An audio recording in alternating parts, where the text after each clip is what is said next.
Max, quand même, en fin de semaine, il y a un moment très spécial qui va survenir. C'est vraiment la fin de la carrière de Marc-André.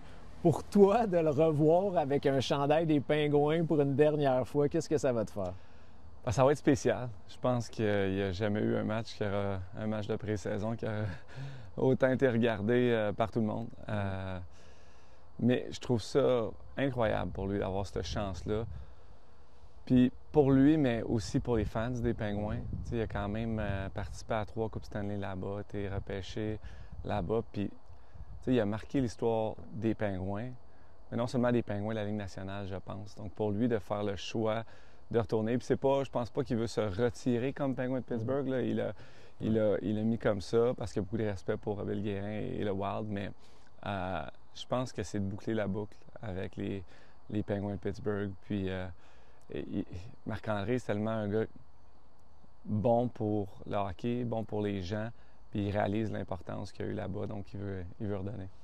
En plus, il obtient la chance de finir encore avec Sidney, avec le temps, avec Malkin. C'est quand même cool, j'imagine, pour toi de voir ça. C'est sûr, c'est malade.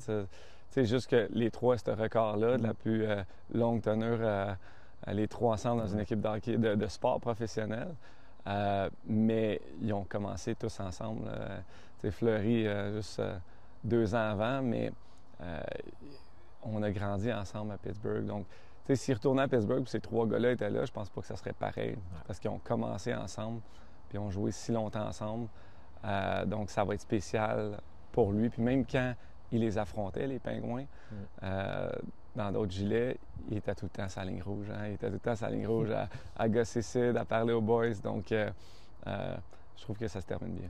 Parle-moi un peu de l'héritage qu'il laisse, parce qu'il a succédé à Patrick Roy, à Martin Brodeur. Il a été le prochain gardien québécois à inspirer des jeunes, à être spectaculaire sur la glace, à donner le goût à d'autres de faire ce rôle-là. Bien, l'héritage qu'il lègue est énorme. Puis, je dirais, non seulement pour un gardien de but, je pense pour le hockey en général, ça va plus loin que la position de gardien de but. Puis ça va plus loin que le joueur de hockey pour Marc-André Fleury. C'est l'humain. C'est l'humain derrière le masque, c'est l'humain derrière le joueur. Que je te dirais, la recette de son succès, c'est pas parce qu'il travaillait plus fort que tout le monde, c'est pas parce que c'est un athlète extraordinaire, c'est parce que il l'a fait d'une manière tellement saine, avec son plaisir contagieux, avec comment il compétitionnait en pratique. Il était toujours souriant. Puis pour lui, il jouait. Là. Oui, c'est une grosse business, le hockey, mais lui, il jouait. Il arrivait à l'aréna avec passion, avec son gros smile, en pensant à quel tour qu'il allait jouer aux boys. Puis c'est ça, hein, puis pour tous les jeunes joueurs de hockey, c'est comme ça que tu peux te rendre loin. C'est en aimant ce que tu fais, puis en le montrant, puis en ayant vraiment une joie de vivre envers ton sport. Donc Marc-André, c'est ça. Et le nombre de signatures qu'il a signées, je pense qu'il y a sûrement le record aussi au monde, du nombre de jeunes qu'il a touchés personnellement du côté humain, à les inspirer, à passer du temps avec eux. C'est extraordinaire. Oui, c'est beau ce que tu racontes. Es-tu capable de penser à un tour qui t'a joué, que tu vas te souvenir toute ta vie, puis un que tu lui as joué? Bien, concrètement, juste l'histoire de jouer des tours, Marc-André, ça a commencé un petit peu, je ne sais pas si tout le monde le sait, mais tu sais, il était co-chambreur à Marc Bergevin. Marc Bergevin qui est un grand joueur de tours. Donc, il amenait sa poudre à gratter, le pet rose que tu t'assois dessus. Donc, il y avait toujours, Marc-André, des accessoires comme ça. Mais au hockey, on fait souvent des shoe-checks. Donc, quand on a des soupers, des lunchs, on a la salle de conférence et là, tout le monde est assis à leur table. Il y a toujours le beurre sur des souliers. Hein? Mais Marc-André, il faisait pas ça à moitié. Il faisait pas un shoe-check à la fois. Lui, il se mettait en dessous de la table de buffet où tu allais chercher ta bouffe. Puis il faisait un shoe-check à toute l'équipe. Donc, il mettait du beurre sur tous les souliers de l'équipe. Puis pour moi, ça, c'est...